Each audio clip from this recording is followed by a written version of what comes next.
Hey everyone, welcome to the RotoGrinders Morning Grind podcast. I'm your host, Stevietpfl.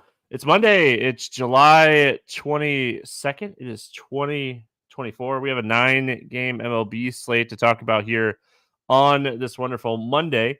Joined today by my buddy Stevietpfl, Tasteful Tides in the DFS streets, filling in for Will Priester today. Had a tooth pulled, I think is what he told me.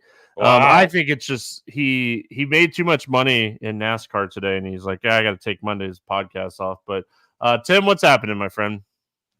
Yeah, not much, Stevie. We were talking on a little NASCAR pre-show. That was a crazy race. I did not do very well. I was doing quite well, but I had Ryan Preece at 3% owned, and I also had Denny Hamlin. So up until that Hamlin crash, I was doing quite well, and then Hamlin crashed, and then Ryan Preece also had a flat tire. So that was the end of the day for me. But it was a fun race.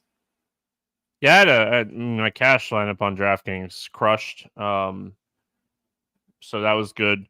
Covered a little bit of DFS losses that I had for tournaments over on DraftKings, but had a really good day on FanDuel. One of my main teams took down a tournament, so that's always a good thing. Good weekend overall. Bet a 15-1 driver in the Xfinity race, hit that. So just overall a good weekend. Glad that NASCAR is going to have a couple weeks off here for the Olympic break. I'm going to be on vacation, so I'll do the podcast today and on tomorrow, and then I'll be gone.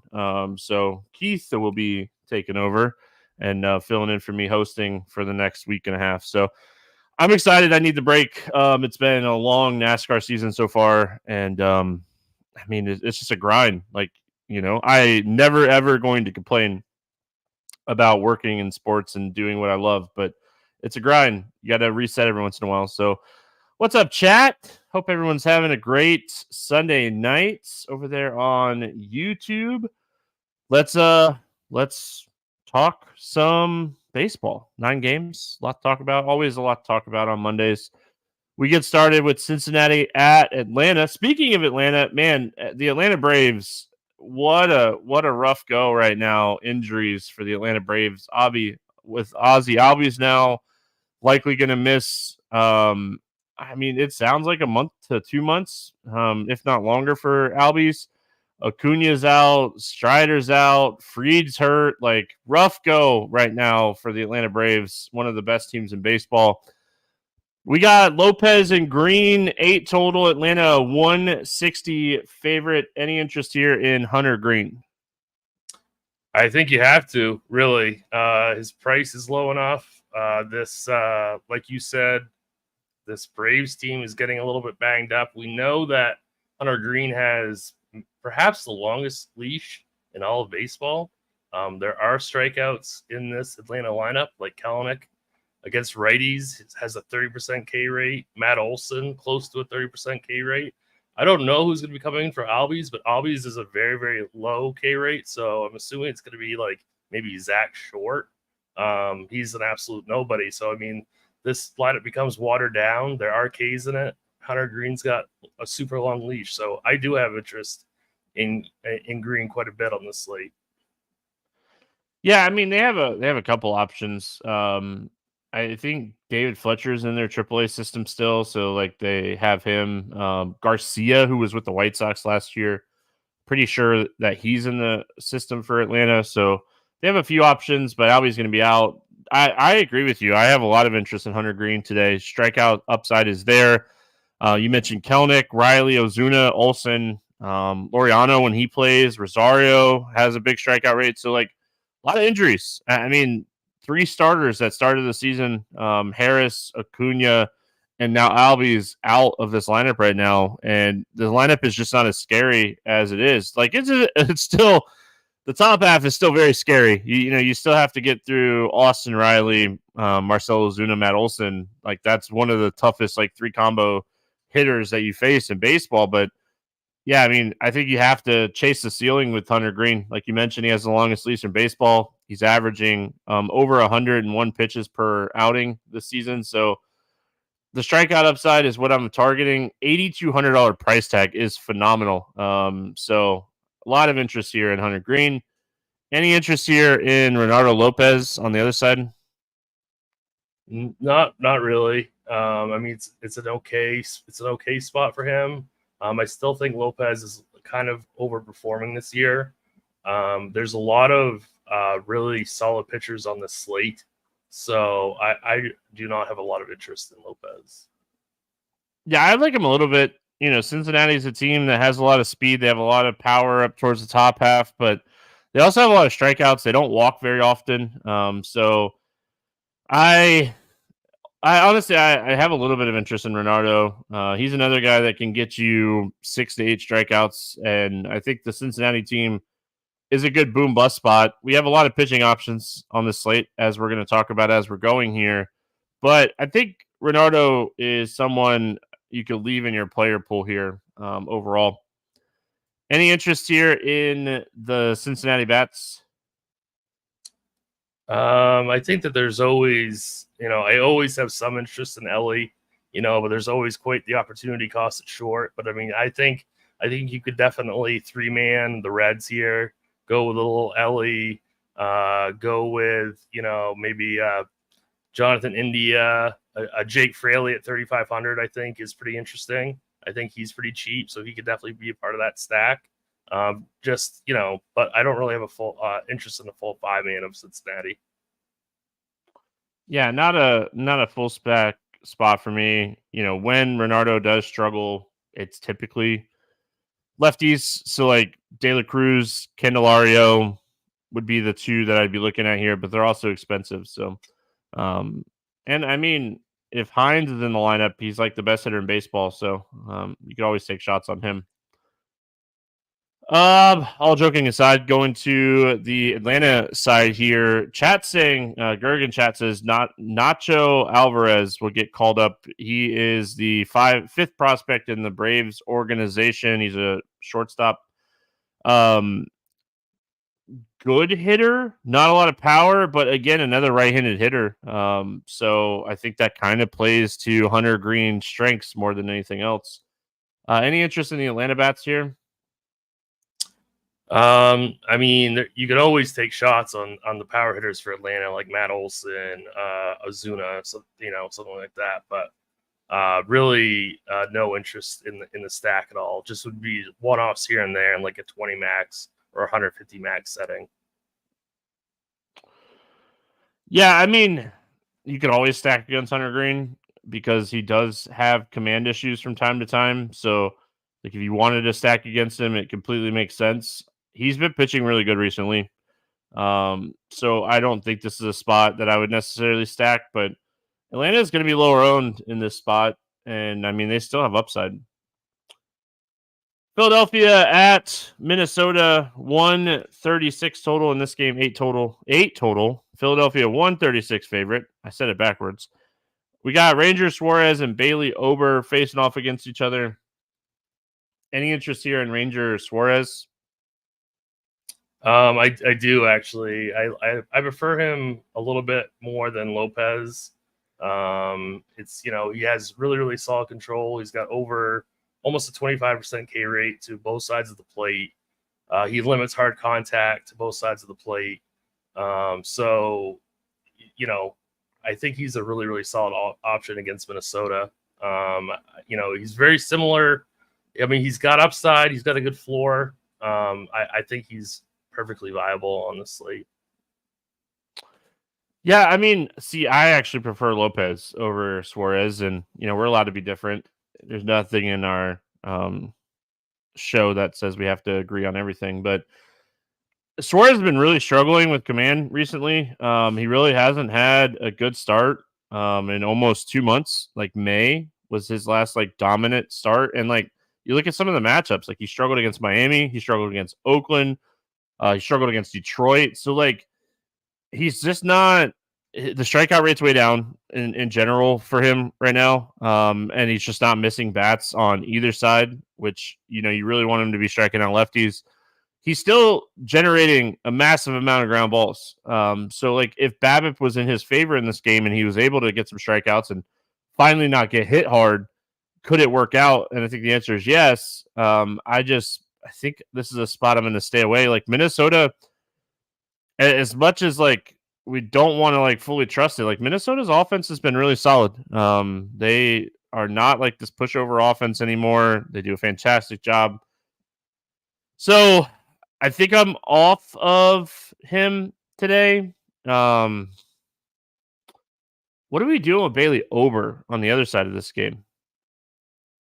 It's an interesting question. I mean, he's another one of these guys that you're going to see a ton of on the slate that hangs right around that 25% K rate, solid control.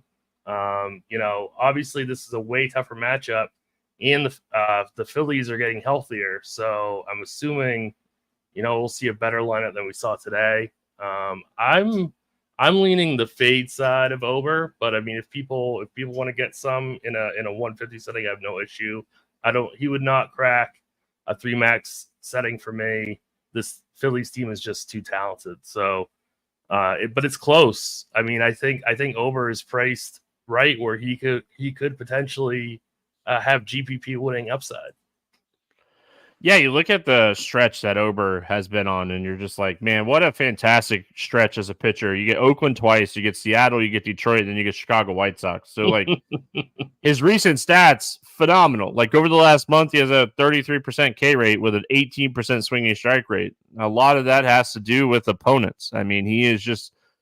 He was gifted a 5-start schedule of just phenomenal spots, and he really took advantage of it and kind of flipped around what he was, struggling with. But Philadelphia is not a pushover offense. I mean, this is a tough offense to face.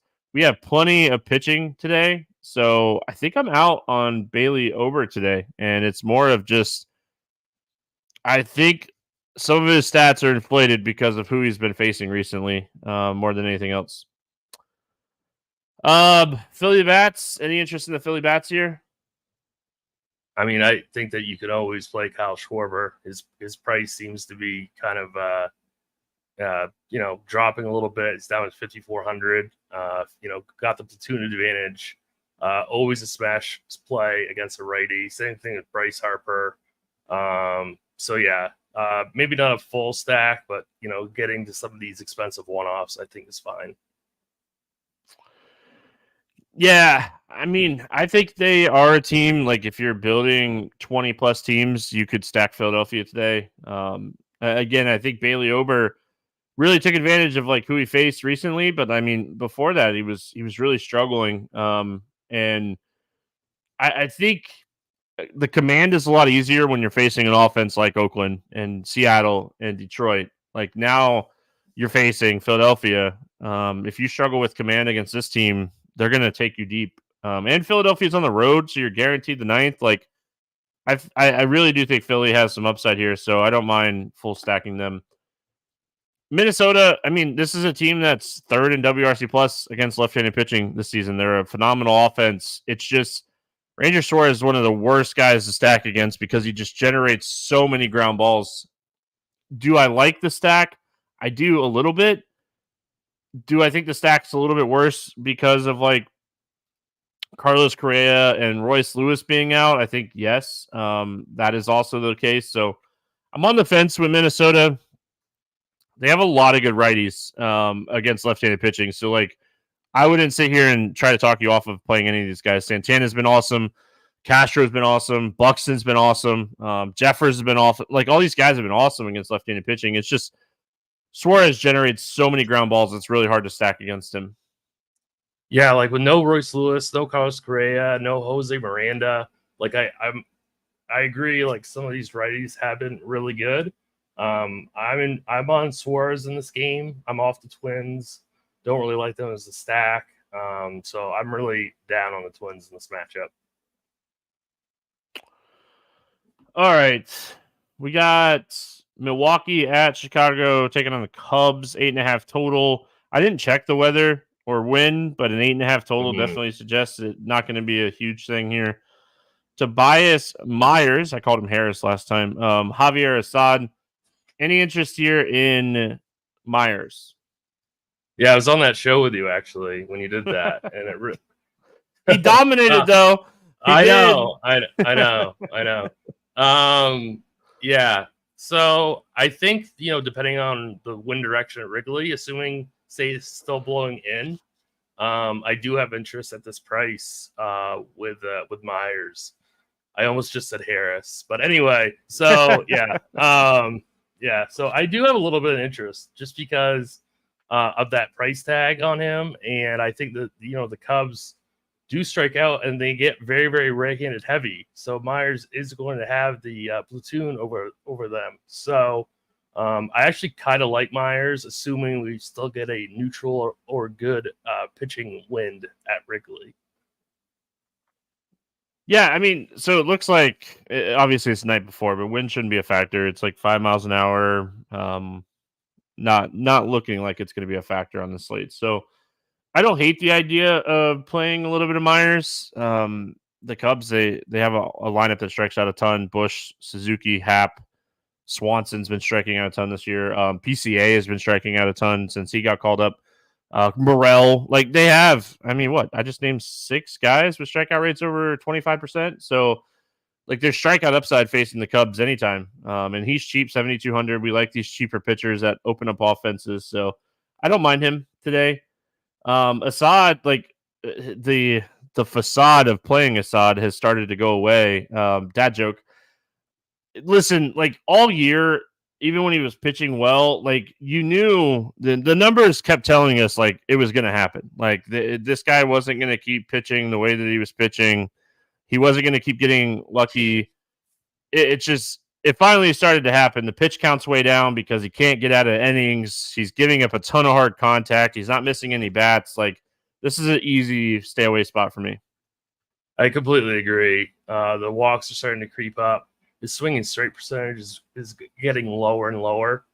So really, I'm off of Assad completely.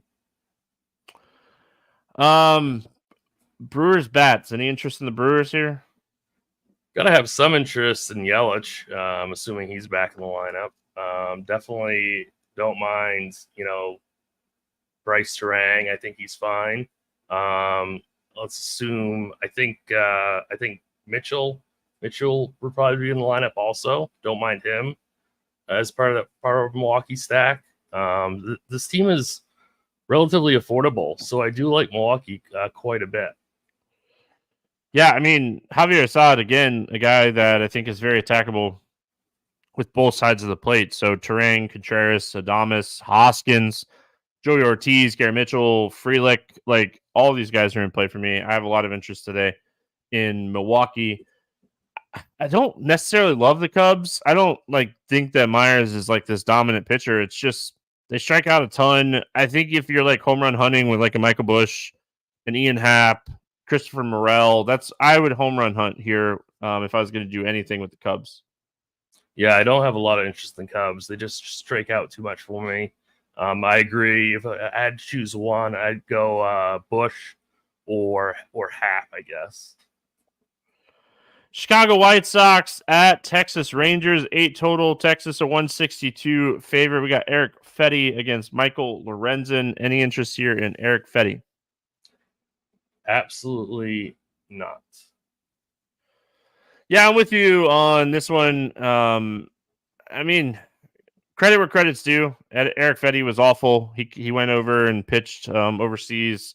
He got better. No doubt, like he is way better than where he was, but we're starting to see the strikeouts really dip. I will say, like, the WOBA has consistently stayed down for him this year. He's under 300. I think he's at 280. He's like 250 over the last month. He's done a great job keeping barrels down. So, like, a guy that, like, he's obviously pitching well, and I think he's actually pitching okay as, like, a real-life pitcher. You look at the old baseball stats. He's 7-3, has a 1.1 whip. And his ERA is under 3. It's just more of like, you look at the advanced stats and you're like, probably not a guy that I want to play in the DFS streets against Texas. Any interest in Lorenzen? So I thought I might when I saw that price tag, but he's got such a low K rate. I know it's the White Sox. I know they're terrible, but I really don't have that much interest just because I don't think Lorenzen has the ceiling to win you a GPP. his command has been atrocious. It's been really, really bad. 13 walks over his last 3 starts, and 2 of those were Tampa and LA Angels. So I just look at where he's really been struggling is just command. And yeah, I mean, White Sox are not a good offense by any means. But like they're still a team that is a professional baseball team. So I struggle with playing a lot of Lorenzen. Any interest here in the bats? For Texas? No, White Sox. Oh, White Sox? No, I really don't. Yeah, I mean, I really like the matchup. So like maybe a mini stack, but I don't know. It's tough to say. Like they did call up Brooks Baldwin. He has speed. From what I read about him, like he's a guy that has some speed. So maybe taking some shots on like Baldwin. I'm looking to see if he's in the player pool. Yeah, he's 2K second baseman. So like if you got a guy like Lorenzen who struggles with command and Baldwin gets on base and he's able to steal base, like 2K stolen base and an on base, like in a run, like now we're talking almost 10 fantasy points for 2K. So like I think Brooks Baldwin is someone you can definitely take some shots on here. He didn't have a great weekend. He struck out a lot, but I don't know if you necessarily have to worry about that too much with Lorenzen. So a lot of speed, switch hitter. So you don't necessarily worry too much about like getting pinch hit for in this type of spot. So I don't mind it. 2K. I mean, I'll play just about anybody at 2K because even if he goes like 0 for 4, he's not going to really like crush your lineups because he's so cheap. So outside of him, Gavin Sheets is another guy that's really cheap. So I don't mind that. Jimenez is still really cheap. So I think like the mini stack is a potential probability today to take some shots on with White Sox because Lorenzen's command has just been so bad. So Texas, any interest in Texas? Yeah, I do have some interest. I mean, I think Corey Seager is one of the best plays on the entire slate. Only 5K. It's way too cheap for him. He should be able to smash Fetty. I like Nate Lowe at 3,400 quite a bit. Josh Smith is down to 4,100. So I love that 3-man of those 3 lefties. You can obviously throw in Heim if you want. You can throw in Garcia if you want. This team is very affordable. I know Fetty's been better. I still don't quite think he's this good, though. So I really do like the Rangers quite a bit today. Yeah, I like Texas. Texas forever, right? Friday Night Lights, I think. Dean's never seen Friday Night Lights, if anybody wants to ever give him a hard time on a live show. But yeah, I mean, Texas forever. I mean, this is a spot. I definitely think you could take some shots on the Rangers. I wouldn't overthink this. Like, Fetty's advanced stats are good. All right, we got Arizona at Kansas City taking on the Royals. 8.5 total. The Royals, a 156 favorite. Yalber Diaz against Cole Reagans. Any interest here in Diaz? I do not have any interest in Diaz. No, he's a pretty decent pass. Two decent starts since getting called up on the 8th. Like faced Atlanta, pitch well. Faced Toronto, pitch well. 6 innings in both outings. I mean, just hasn't shown a ton of strikeout upside yet. So I mean, that's kind of tough. Like 15% strikeout guy. Really struggles with lefties, which I mean, I don't know if you're necessarily too worried about that with Kansas City, but I think the strikeouts are what you're concerned about. The advanced stats definitely suggest like Diaz struggles. So I definitely like the Royals more than I like Diaz. Cole Reagans, 9K, Arizona. Arizona is better against left-handed pitching than they are against right-handed pitching. They're top 10 in WRC+. They keep their strikeout rate down. I don't think it matters to me, though. I think at 9K, I'll just play the Cole Reagans ceiling more than anything else. Yeah, and Cole Reagans has a significantly higher K rate against righties. So this is a really strange matchup.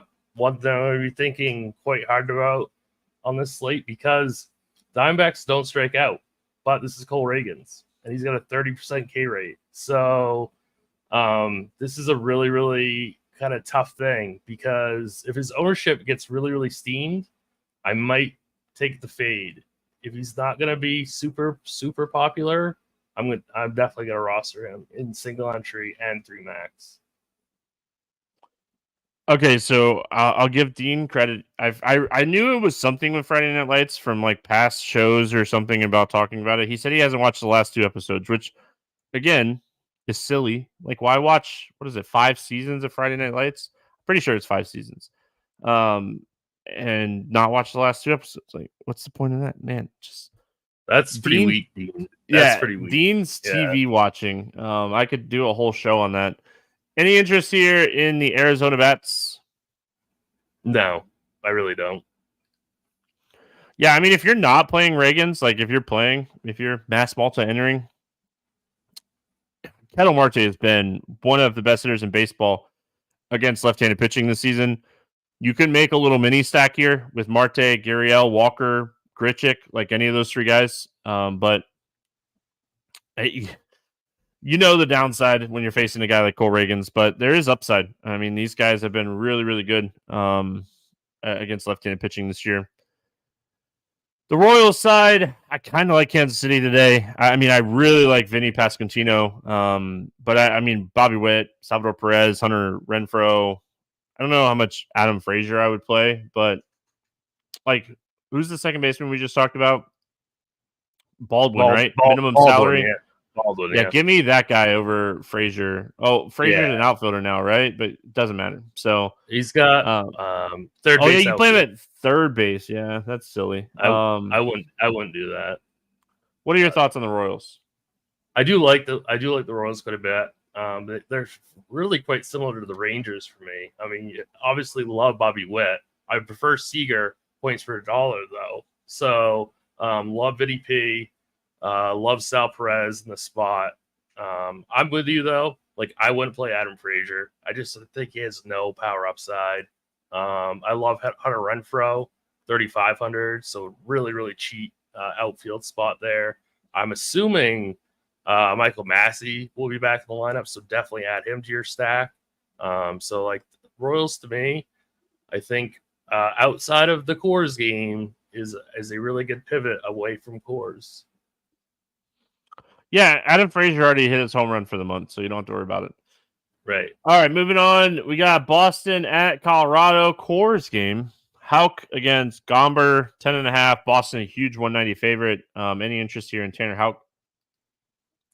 I actually do a little bit, just because I'm sure he's not going to project very well and possibly go fairly low owned. So I do think that Houck is worth a shot in GPPs. Yeah, I have a ton of interest in him today. Yeah. Like, he's 8,500. This is one of the cheapest price tags we've seen on him in a long time. I mean, the last time he was down this far was like May. So a lot of interest. I know it's in Coors. I get that. But I'm different. I have no issues playing pitchers in Coors. You know, the Rockies stink. They're going to strike out everywhere. So it doesn't really matter. So, yeah, I have interest in him at 8,500. And Houck has unbelievably good control, too.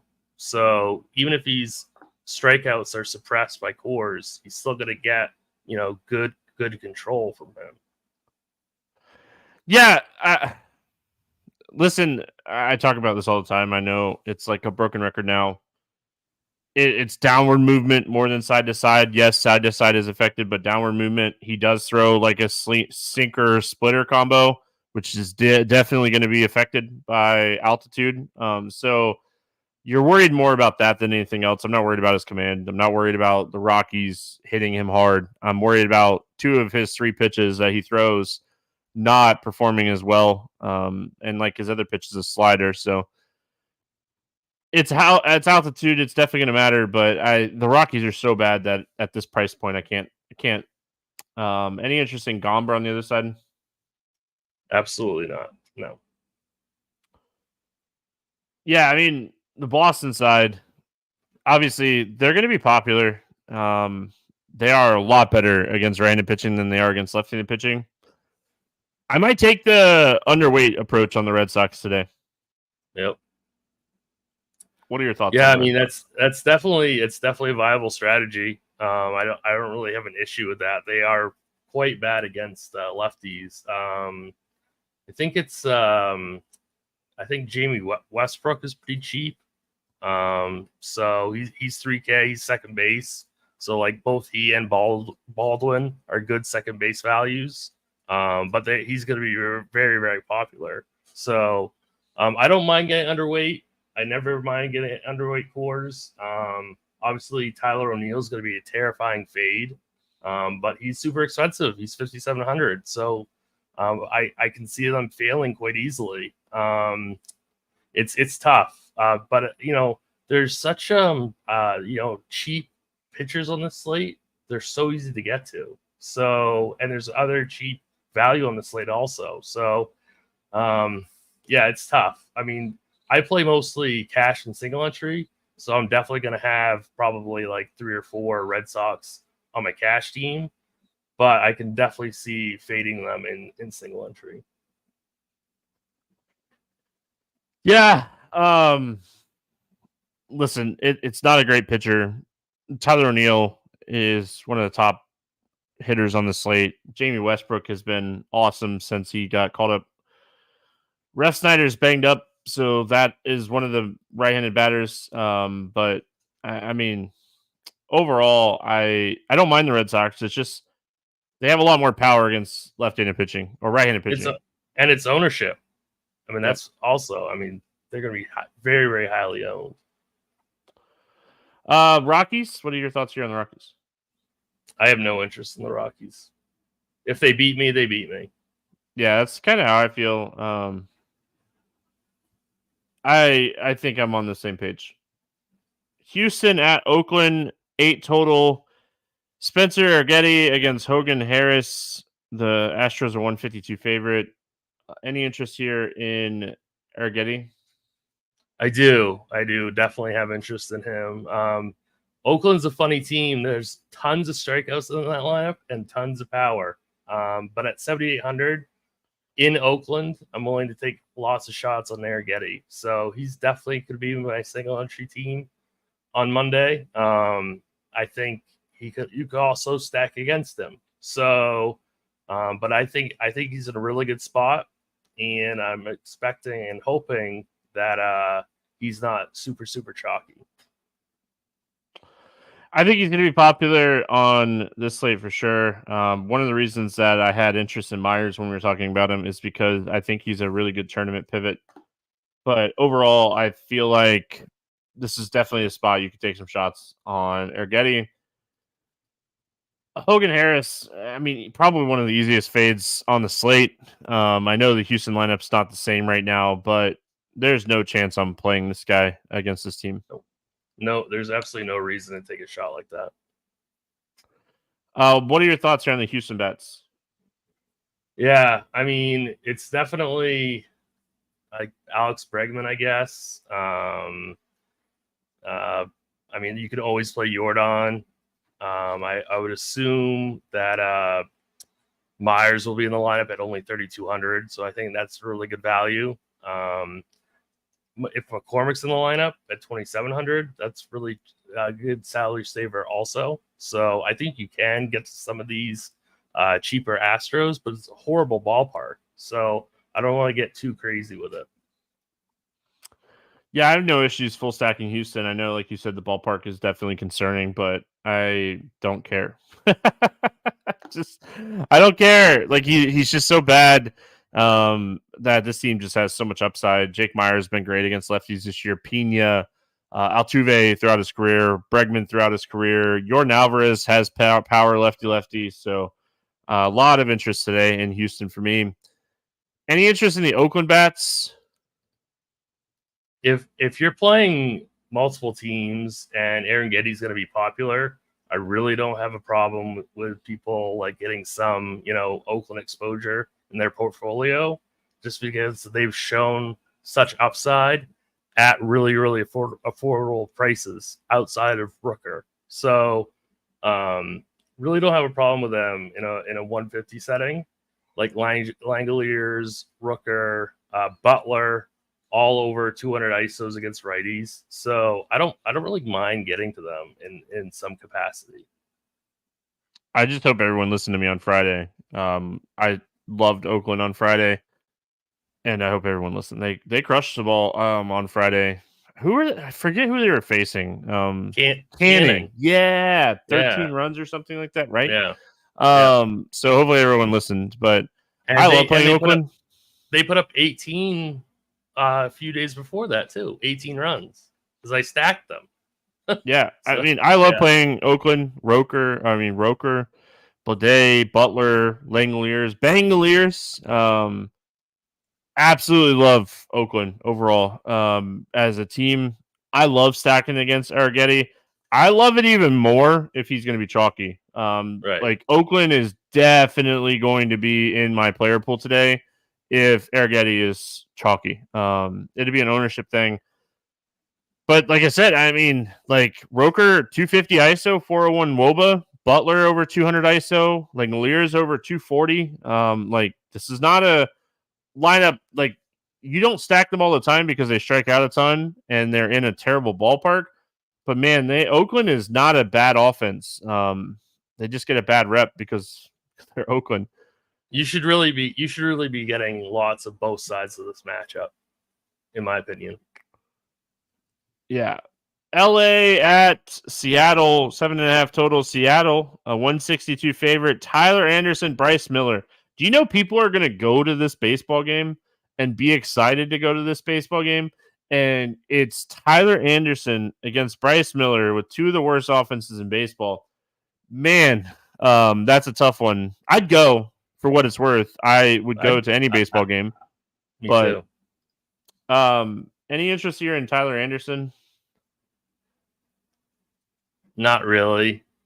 Maybe a very, very small sprinkle in 150, just because the Mariners have a really, really high K rate, but not particularly, no. Yeah, I mean, they're awful. They are awful. Like, they are really, really bad against righties. Lefties, They still strike out a lot. They have hit a lot more home runs against lefties this year. Anderson's a low strikeout guy. I love playing pitchers against Seattle. I'm going to put that on the shelf for today's slate and stay away from Tyler Anderson. I do have interest in Bryce Miller on the other side, but here's my issue with Bryce Miller. The pitch count is so low that his ceiling is kind of capped, and we have 8 to 12 pitchers on the slate that you could play. I like Bryce Miller. I think I leave him on the shelf today because I think his ceiling is capped. That's exactly what I wrote down in my notes before the show, is that he has no ceiling. So I have no interest in him, even though it's a great run prevention spot for him, but not really great K rate. So I'm all set with Miller. Any interest in the Angels bats? Not really, no. I mean, you can always take shots on like Logan O'Hoppe. They've been hitting Mickey Moniak up in the top of the order. Like if that continues, I believe in this kid's talent more than anything else. He's really cheap still. So if they hit him up towards the top of the lineup, he's actually been hitting the ball pretty well ever since they moved him. Shocked, like somebody's going to hit better in the 2 hole than they are in the 7 hole. I don't mind Moniak. You don't want to pay $4,500 for Kevin Pillar? No. No. I don't know how that guy still has a job. He's actually not terrible this year. I think, like when I was looking at it earlier, he wasn't having a terrible season. Any interest in the Seattle bats here? And we should note, like, chat even talked about it. Julio Rodriguez left the game early with an ankle. It came back all negative on Sunday, but he crashed into the wall. I think it was so he could potentially play, or I mean, bruising always is worse the next day. Yeah. Regardless of Julio's status, I don't really have much interest in the Seattle lineup. I guess Cal Raleigh would be the only one for me, but that's really it. I did a ton of baseball best ball drafts during the All-Star break. I had a ton of tickets that I had picked up for the DraftKings, whatever it was. Cal Riley is someone I ended up with a ton of. Like, you got him so late in the best ball drafts, and like the dude has 20 home runs on the season. I love playing this guy. Like, he has a massive, massive ceiling. So I like playing him. Outside of him, I mean, it's just really tough. Anderson's a low strikeout guy, but there's not a lot of power in this lineup. Like Dylan Moore, I hope they hit him up towards the top of the lineup. That'd be great. I don't mind taking some shots on him. But, I mean, who else would you really play is the problem. And I will say, like, I'm trying to think. Ryan Bliss, that's who I was trying to think of. Another cheap second baseman. I'm pretty sure he's up with the club right now. If he cracks the lineup, he's another right-handed power or right-handed bat that has some power that strikes out a lot. So you could potentially take shots on him. Mitch Garver's great against lefties. Like, kind of have to see what the lineup looks like. I really wish they'd give like Locklear another chance to see if he has some power upside. But yeah, I mean, Ryan Bliss would be okay if he cracks the lineup. Either catcher is fine. If Rodriguez is in there, obviously, but well, I think they are gonna give Locklear another chance because they put France on waivers. Oh, so maybe they do. Maybe that's the call up. Yeah, they're expected to recall Locklear from AAA Tacoma this week to take over as the club's everyday first baseman. So yeah, that's really. So if he gets the call up, the 3-man stack is really cheap, even with Cal Riley. So I don't mind that. If that ends up happening, you get Locklear at 26, you get Bliss at 25, and you get Riley. Like, Moore is another guy. Like, I don't mind a 3-man Seattle stack against Anderson. Wouldn't go. I mean, you could play them as one-offs too. They're cheap. All right, we finished it out. San Francisco at LA taking on the Dodgers. No total in this game. Right now, everything I've read is River Ryan's going to get the call up and pitch for the Dodgers. It hasn't been officially announced yet, but everything I've read says that's what's going to happen here. DraftKings has him in the player pool. I haven't looked at FanDuel. Man, this guy, we'll talk about him in a second, but Blake Snell on the hill against the Dodgers. Any interest in Blake Snell here? I think I would get a small pinch if I was making 150, maybe put him in 1 out of 20 because he does have upside at 7,500, but I wanted to get 2K away in this matchup. Yeah, I mean, he's really cheap. He really, really cheap. And he finally had a good outing last time out. I don't hate the idea of playing some Blake Snell. I don't know how much I play him, though, on this slate, given the pitchers that we have on the slate. But he's a potential good large field tournament pivot off of Arrighetti if he gets super chalky. Yeah. Any interest in River Ryan on the other side? So I don't know much about this guy. I've heard good things. I don't know. So I'll let you break him down for the people. Yeah, I mean, big fastball. Sits 95 to 97, touches 99, big fastball. Started the season like I'm pretty sure he started the season like rookie league, and then got a start in single A, and then they moved him up to triple A. He finished last season at triple A. When he pitched a little bit in triple A last year. He's pitched a lot in double A last year. Big strikeout stuff. I don't know how much we really expect him to pitch, like innings wise here. That's what more than anything else. That's what I was going to ask you. Yeah. So he's been a little capped. So I'm really concerned about like what to expect pitch count wise from him. I think like potentially. I think you could see anywhere. No, go ahead. The bat has him for 76. I was gonna say, I think you could see him anywhere from like 70 to 80 pitches, 3 to 5 innings. Like he missed a couple months earlier this year from like shoulder fatigue. So They're going to be. This is a top 5 prospect in the Dodgers organization. Him and Nick Frazo, I think, are the two top pitching prospects for the Dodgers. So they're going to be kids gloving him. Like the Dodgers are already kids gloving pitchers. 7K, I'm on the fence. Another guy that, like, if Arrighetti gets a ton of ownership, maybe I roll out a couple builds, hoping for like 6 strikeouts in like 4 innings or something. I don't think you have to do it today, though. I think that maybe on a different slate you could, but I mean, you're not necessarily worried about San Francisco's lineup. This lineup's not great. They're coming off of a series against the Rockies, but yeah, I mean, I like Ryan. I just worry about where he's going to be at pitch wise. Kind of like what we were talking about with like Bryce Miller. There's so many better options between 75 and 9K on the slate, so I'm going to be staying away from Ryan just because of the pitch count stuff.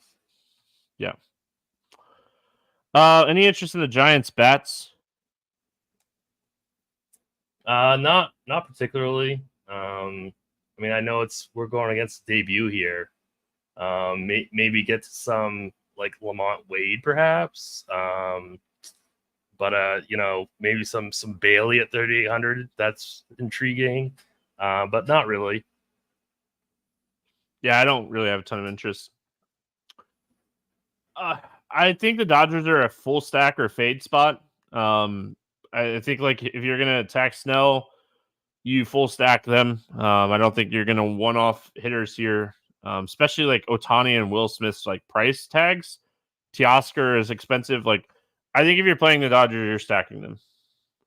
Yeah, we know when Snell is bad, he's really, really bad. So I agree, full stack or fade for me. All right, all the way, man. We were cruising there. Cruising. Morning grind game, and then we'll get out of here. Under 8K to get 6 or more strikeouts. Who do you got? I will go Arrighetti. Yeah, I figured you were going to do that. Give me Myers against Cubs, even though like I really want to take Ryan. I just don't know. I really want to take Snell. Yeah, well, over 8K to score under 15. Who's your bust? I guess I gotta go Ober. Yep, I like Bailey Ober as well. That's who I wrote down. I'll go Suarez. He's really been struggling recently. Minnesota, like I said, they're 3rd in WRC plus against left-handed pitching this season. So I'll go Ranger Suarez. Over 4K to hit a home run, not in Coors. Who's going yard today? Corey Seager. Yeah, I like that one. I'm going to go Bryce Harper. I absolutely love Bryce Harper today. I think this is a really good spot for him or Schwarber to hit home run. So I'll go Harper. So it'd probably be Schwarber. Under 4K to get 2 hits. Who's a cheap bat that you like? There's quite a few great options. I'm going to stick with my Rangers and go Nathaniel Lowe. I like that. I'm going to go back to the well on Lawrence Butler. Multi-hit games 4 straight now. Absolutely. Oakland is just, they're hitting. And I think Arrighetti is going to be chalky. So I really, really like the Oakland leverage spot. So give me Lawrence Butler. Stack to score 6 or more runs. Who do you got? I'm going to go with the Rangers. I figured you were going to go with the Rangers. I'm going to go Brewers. I'll go Brewers. I almost said Oakland, but I'll go Milwaukee against Javier Assad. I don't think Assad's that good. Any player props or pick'em plays that you like on this slate? I just bet Hunter Green over 6.5 Ks at -125 on DraftKings. There's no Arrighetti props yet. I was really wanted to see that, but nothing up yet. Yeah, I was looking for Houck's props. I'm very interested in that. Yeah. Assad, is someone that, like, if you can get a really favorable like outs prop, they've been very quick to pull him when he's gotten into trouble. So like I don't mind. Like if you can get his outs under like 15, I really like that. It's just not up yet. So he's hit under in 3 of the last 4 games. So Milwaukee's a good offense too. So I'll be looking at that kind of stuff. Any other bets that you like on this slate? No, that's all. That's all I've done so far. Yeah, I try to, like, as we're going, build a 3-pick parlay that Like a that I parlay. like. Yeah.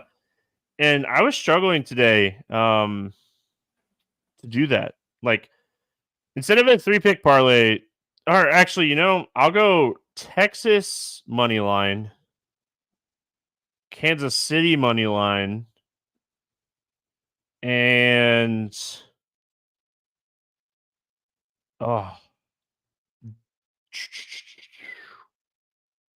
gonna say Dodgers, but I don't want to bet on a rookie here. I really like those two. I'm on the fence. I know. I like the Reds. Oh, you know what? Fight. I'll go to that early. I'll go to that early game. Give me the Yankees. So Rangers money line, Royals money line, Yankees money line is my 3-bet parlay for today. I forgot about that Yankees game. So give me the Yankees as my third piece there. So that's my 3-pick parlay. I will say that I also bet the Milwaukee money line at -115 because I don't believe in Javier Assad at all. So I bet that as well. So if you want to tail that, those are the 2 bets that I have here. And I'll be looking at those player props that I mentioned. Tim, any final thoughts before we get out of here? Nope. Thanks as always, Stevie. That's going to wrap it up here for Monday. We're back tomorrow talking baseball. Thanks for hanging out. We'll see you again tomorrow.